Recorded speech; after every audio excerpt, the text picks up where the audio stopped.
I would say for us as African Americans, we've lost that historical context. It comes down to Sankofa. And what Sankofa means is it's the symbolic representation in the Akan language of a bird. And it's looking backward and it has an egg in its mouth. And what that means is that it's important to move forward, but at the same time look back. So you can't take both for granted. And so in the African American experience here in America, some of the barriers just through the institution of slavery. And so there were deleted access to different avenues such as law, being a doctor, being able to have a business, because the whole idea is that we weren't considered human. And so over time, as the struggles begin to emerge and we begin to go out of the 20 generations of slavery, we started to emerge and started to have this period of time where the communities began to come together. They were still segregated during the Jim Crow era, but we had the local physician, we had the local business, we had a place where you can go and buy goods and services. You had to go and get educated, so we had to have our own historically black colleges and universities. And so you can go and get a PhD, and all of that isn't unprecedented. Well, typically, my people, African Americans, we have always had mom and pop stores in our community, whether it was to sell ice cream or sell tools. We've always been very entrepreneurial, and that was how we made our money. And typically, we ran businesses together as husband and wives, family. The children would be there helping. And today we are just seeing a decrease in that, and there's not as many mom and pop shops around.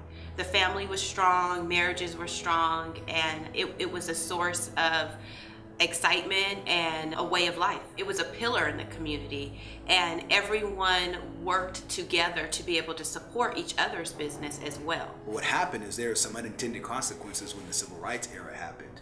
And so you had the struggle for freedom and the struggle for equality, but what happened as a result was desegregation, not necessarily integration. The level of access wasn't the same. And so the ideal is everything is on a completely equal and level playing field. And so the unintended consequences of that struggle is that the breakdown of businesses started to take place. So you didn't have the African American doctor that you'd go to. You didn't have the African American business. And so then what happened is, historically, as we tried to go and integrate into society, we forgot and we lost our way. And so now we're in a place where, because we don't know this history, for me, I look at the world through a different lens. When I drive my car and I stop at a stoplight, I think about Garrett Morgan. When I get on the elevator and I use that to come here, I think about a person by the name of Alexander Miles. When I go and I mail my mail, I think about a person by the name of Philip Downing.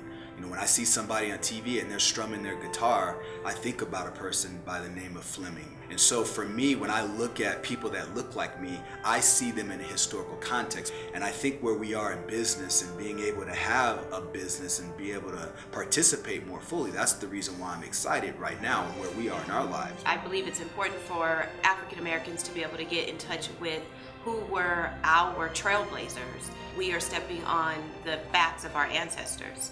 And it's important for us to be able to know what runs in our bloodline and how important we are as a community and as a people. So where we need to go, I believe, is to be able to get back to understanding that we have a role and we have a place in entrepreneurialism, we have a role in place in business, and we have a role and a place to be integrated into the educational system, so that not only African Americans, but everybody knows what that is. And so it's not a glorification of one group, it's really just the integration of that group to be a part of the historical narrative. When we don't know enough about each other, we don't have an appreciation for each other. And if we don't know enough about ourselves, we don't have the same level of appreciation for ourselves.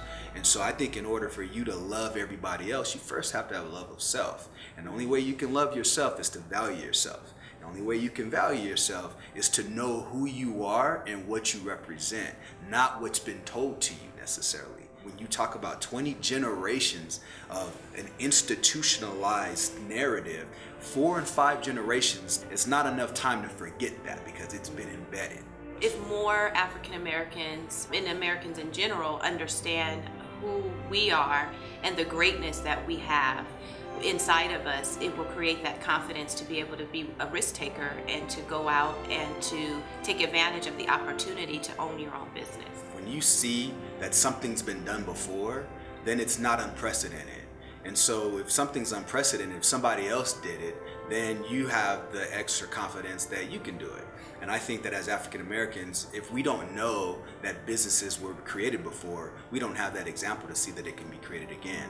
We don't see examples of people that have excelled academically, in inventions, in business, in politics. And so, but once we realize that the contributions and the successes of people that look like us have been done before, and now it's nothing new. It's just a matter of saying, you know what, it was possible before, now it's possible again.